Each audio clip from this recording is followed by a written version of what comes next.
Wahai manusia, setelah lapar ada kenyang, setelah haus ada kepuasan, setelah begadang ada tidur pulas, dan setelah sakit ada kesembuhan. Setiap yang hilang pasti ketemu. Dalam kesesatan akan datang petunjuk, dalam kesulitan ada kemudahan, dan setiap kegelapan akan terang benderang. Sampaikan kabar gembira kepada malam hari bahwa sang fajar pasti datang mengusirnya dari puncak-puncak gunung dan dasar-dasar lembah. Kabarkan juga kepada orang yang dilanda kesusahan bahwa pertolongan akan datang secepat kelebatan cahaya dan kedipan mata. Kabarkan juga kepada orang yang ditindas bahwa kelembutan dan kekapan hangat akan segera tiba. Saat Anda melihat hamparan padang Sahara yang seolah memanjang tanpa batas, ketahuilah bahwa di balik kejauhan itu terdapat kebun yang rimbun, penuh hijau dedaunan. Ketika Anda melihat utas tali meregang kencang, ketahuilah bahwa tali itu akan segera putus. Setiap tangisan akan berujung dengan senyuman, ketakutan akan berakhir dengan rasa aman, dan kegelisahan akan sirna oleh kedamaian. Kobaran api tidak mampu membakar tubuh Nabi Ibrahim alaihissalam, dan itu karena pertolongan ilahi membuka jendela serta berkata, "Hai api, jadi dinginlah dan menjadi keselamatanlah bagi Ibrahim." Lautan luas tak kuasa menenggelamkan kalimur Rahman Musa alaihissalam. Itu tak lain karena suara agung kala itu telah bertitah, "Sekali-kali tidak akan tersusul. Sesungguhnya Robku besertaku, kelak dia akan bertunjuk kepadaku." Ketika bersembunyi dari kejaran kaum kafir dalam sebuah gua, Nabi Muhammad SAW yang maksum mengabarkan kepada Abu Bakar bahwa Allah yang Maha Tunggal dan Maha Tinggi ada bersama mereka, sehingga rasa aman, tentram, dan tenang pun datang menyelimuti Abu Bakar. Mereka yang terpaku pada waktu yang terbatas dan pada kondisi yang mungkin sangat kelam, umumnya hanya akan merasakan kesusahan, kesengsaraan, dan keputusasaan dalam hidup mereka.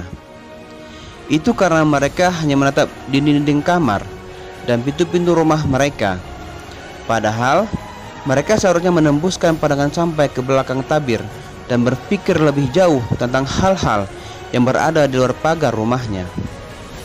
Maka dari itu, jangan pernah merasa terhimpit sejengkal pun, karena setiap keadaan pasti berubah, dan sebaik-baik ibadah adalah menanti kemudahan dengan sabar.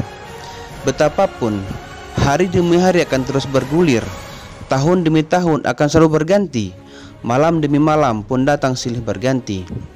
Meski demikian, yang gaib akan tetap bersembunyi, dan Sang Maha Bijaksana tetap pada keadaan dan segala sifatnya. Dan Allah mungkin akan menciptakan sesuatu yang baru setelah itu semua, tetapi sesungguhnya setelah kesulitan itu tetap akan muncul kemudahan. Orang cerdik akan berusaha merubah kerugian menjadi keuntungan, sedangkan orang bodoh akan membuat suatu musibah menjadi bertumpuk dan berlipat ganda. Ketika Rasulullah SAW diusir dari Mekah, beliau memutuskan untuk menetap di Madinah dan kemudian berhasil membangunnya menjadi sebuah negara yang sangat akrab di telinga dan di mata sejarah. Ahmad ibnu Hambal pernah dipenjara dan dihukum dera, tetapi karenanya pula ia kemudian menjadi imam salah satu mazhab. Ibnu Taimah pernah dipenjara, tetapi justru di penjara itulah ia banyak melahirkan karya. As-Sarakhsi pernah dikurung di dasar sumur selama bertahun-tahun, tetapi di tempat itulah ia berhasil mengarang buku sebanyak 20 jilid.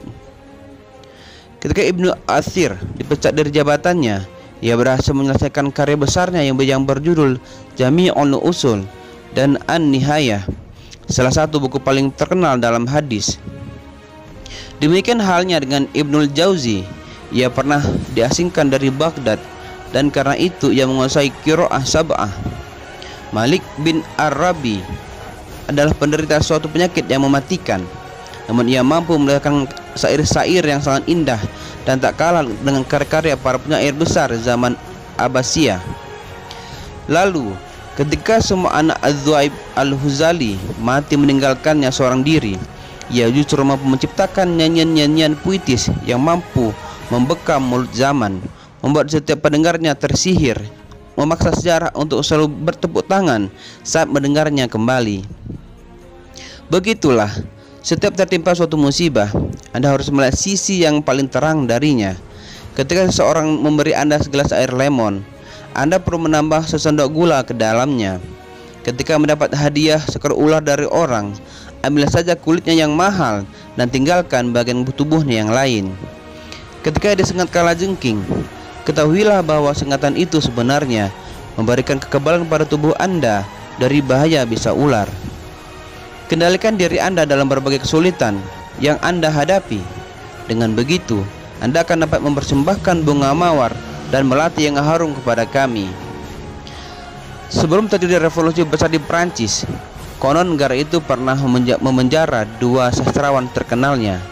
Salah seorang dari keduanya sangat optimistis dan yang seorang lagi pesimistis bahwa revolusi dan perubahan akan segera terjadi.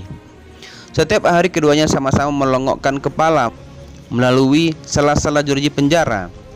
Hanya saja sang sastrawan yang optimistis selalu memandang ke atas dan melihat bintang-bintang yang gemerlap di langit, dan karena itu ia selalu tersenyum cerah. Adapun sastrawan yang pesimistis, ia selalu melihat ke bawah dan hanya melihat tanah hitam di depan penjara, dan kemudian menangis sedih. Begitulah, sebaiknya Anda selalu melihat sisi lain dari kesedihan itu, sebab belum tentu semuanya menyedihkan. Pasti ada kebaikan, serta harapan, jalan keluar, serta pahala.